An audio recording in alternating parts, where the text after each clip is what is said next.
ஈஸ்வரப்பட்டர் அவர்கள் கொடுக்கக்கூடிய இந்த உபதேசம் வசியம் செய்பவர்களையும் மாந்திரிக நிலைகள் கொண்டு சில இயக்கங்களை செயல்படுத்துவர்களையும் பற்றி அதில் மறைந்த உண்மைகளை வெளிப்படுத்துகின்றார். இதில் யாரையும் குறையாகவோ குற்றமாகவோ சொல்வதற்காக அல்ல.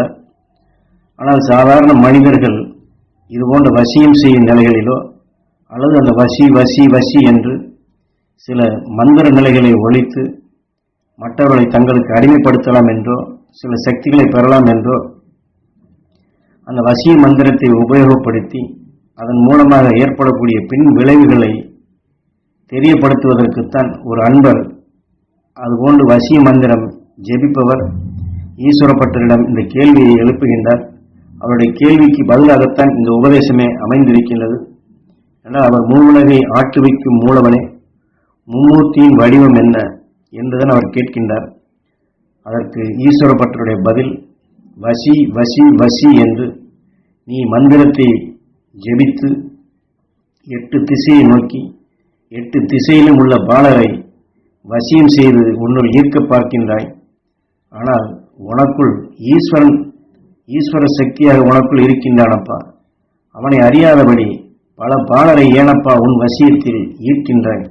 ஏனால் நமக்குள் ஈசன் தான் உயிராக கடவுளாக ஆண்டவனாக நம்மை ஆண்டு கொண்டிருக்கின்றான். நமக்குள் அந்த தெய்வ சக்தி இருக்கிறது. அது தனக்குள் இருக்கக்கூடிய தெய்வத்தை ஈசனை அந்த சக்தியை நீ உணராதபடி அந்த சக்தியை நீ வளர்க்க முற்படாதபடி ஏனப்பா வெளியிலே நினைவை செலுத்தி மந்திர ஒளியை ஜெபித்து வெளியிலிருந்து சக்திகளை அதுவும் ஆவியினுடைய நிலைகளை ஏனப்பா இழுக்கின்றாய் என்பதுதான் அவருடைய கேள்வி. இது ஆவிகள், அதாவது மந்திரவாதிகளோ மந்திரிக்கக்கூடிய சில மாந்திரிக நிலைகள் செய்பவர்களோ ஆவிகளை எல்லாம் வசத்திற்கு தன்னுடைய வசப்படுத்துவதற்காக தனக்குள் கைவிலைப்படுத்துவதற்காக ஜெபிக்கக்கூடிய மந்திரம் அப்பா அது. அவன் உன்னையே நீ யார் என்று புரிந்து கொள்ளாமல் மற்ற ஆவிகளை உடலை விட்டு பிரிந்த ஆன்மாக்களை ஏனப்பா இழுக்கின்றாய் உன் வசியத்திற்கு. ஏனென்றால் அந்த ஆவிகள் எல்லாம் தன் எண்ணத்திற்கு தன்னுடைய பசிக்கு தன்னுடைய எண்ண தேடுதலுக்கு எங்கே எந்த இடத்தில் ஆகாரம் கிடைக்கின்றதோ அதற்குள் அது வந்துவிடும். ஆவிகளை வசியப்படுத்தி கொண்டுதான் மந்திரவாதிகளுடைய வேலையெல்லாம் நடக்கின்றதப்பா. அது மந்திரவாதி செய்ய வேண்டிய வேலையை மந்திரவாதி செய்கின்ற வேலையை நீ ஏனப்பா செய்கின்றாய். அவர்கள் எல்லாம் நடுத்தெருவிலே நடுஜாமத்திலே அவர்கள் இதைத்தான் செய்து கொண்டிருப்பார்கள். அது குடுகுடுப்பை அடித்து கொண்டு அவன் நடுஜாமத்தில் மயான காட்டில் அமர்ந்து தன் வசியத்திற்காக இந்த மந்திரத்தை சொல்லி ஆவிகளை வரவழைப்பான். அந்நிலையில் அந்த ஆவிகளுக்கு உகந்த சில ஆகாரங்களை அளிப்பான். அந்த உண்மைகளை எல்லாம் அந்த ஆவிகள் அவனுக்கு பதிலாக உணர்த்துகின்றது. அதையெல்லாம் தெரிந்து கொண்ட பிற்பாடுதான் நடு நிசையிலே வீதி வீதியாக உலா வந்து அந்த வீட்டுகளில் சில குறிகளை சொல்வது போன்று அவன் வெளிப்படுத்துவதும், ஆனால் அவனுக்கு அது தெரியாது. அந்த உடலில் அவனுக்குள் புகுந்த வசியப்படுத்திய ஆவிகள் வந்து அந்த உண்மைகளை சொல்லுகின்றது. ஒவ்வொரு இடத்திற்கும் சொல்லிக்கொண்டே போகும். ஆனால் இந்த ஈஸ்வர ஜெபத்தை ஈஸ்வர சக்தியினுடைய அருளை பெற்றோரின் இல்லத்திற்கு இந்த ஆவிகள் சொல்லும் வாக்கெல்லாம் எதுவும் செய்யாதப்பா தாக்காதப்பா என்று இந்த பாதுகாப்பையும் இங்கே சொல்லிக் கொண்டிருக்கின்றார் ஈஸ்வரப்பட்டவர்கள். ஆனால் நீ இந்த வசிய மந்திரத்தை சொல்லிக் கொண்டிருந்தால் நீ ஆவிகளிடம்தான் நீ சிக்க வேண்டும்.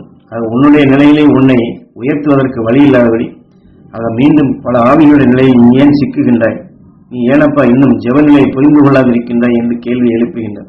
ஆக மந்திரக்காரர்களும் மாந்திரிகம் செய்பவர்களும் அவர்கள் ஜெபிக்கும் இடத்தில் பல வாசனை திரவியங்களை போட்டு புகை மண்டலங்களை எழுப்பி பல வகையான உணவுகளை வைத்து, அதாவது சில மாமிசங்களை வைத்து மந்திரத்தை ஜெபிப்பார்கள். அந்த ஆவிகள், அதாவது அகால மரணம் அடைந்தது, தற்கொலை செய்தது, கொலை செய்யப்பட்டது, இதையெல்லாம் இவர்கள் படைக்கும் உணவுக்காக அங்கே வரும். இவர்கள் ஜெபிக்கும் அந்த ஜெபம் என்றால் என்ன, அந்த உணவுகளை அங்கே எழுப்பி அதை கொடுத்து அவர்கள் அந்த துர்மரணம் அடைந்த ஆவியை வசி வசி என்று வசியப்படுத்திக் கொள்கின்றார். தகட்டில் எழுதுவது, ஓலையில் எழுதுவது, மந்திர ஒளிகளை எழுப்புவது, இதெல்லாம் இந்த ஆவிகளின் வசியத்தின் மூலமாகத்தான் தன் பிழைப்புக்காக, அதாவது தன்னுடைய ஜீவனாம்சத்திற்காக தன் உயிர்நிலையையே மாற்றிக்கொண்டு பல ஏவல்களை செய்கின்றான் ஆவிகளை வைத்து. ஆக மண்டை ஓட்டுகளை வைத்து ஜெபிப்பார்கள். பலவிதமான செயல்களையும் அவர்கள் செயல்படுத்துவார்கள். இதையெல்லாம் வெளிப்படையாக சொல்ல முடியாது. அதை அவர்கள் வெளியிலேயும் காட்டிக்கொள்ளவும் மாட்டார்கள்.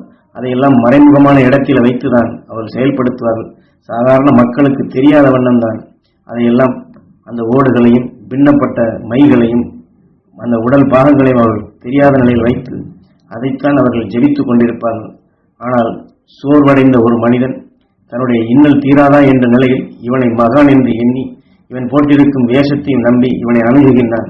அது சோர்வடைந்த நிலையில் கொண்டு இவனை நாடி செல்லும் பொழுதோ அவனுக்கு உதவி செய்கிறேன் என்ற பெயரில் விபூதியோ அல்லது புஷ்பங்கள், அதாவது மலர்களையோ சில பொருள்களை வரவழைத்து கொடுத்து அதை அவர்கள் வாங்கும் பொழுது நம்பி பெரிய மகான் எனக்கு உதவி செய்கின்றார் என்று நோக்கத்திலே அதை அவர் கொடுத்த பொருளை வீட்டில் கொண்டு வந்து வைத்துக் கொள்வார்கள்.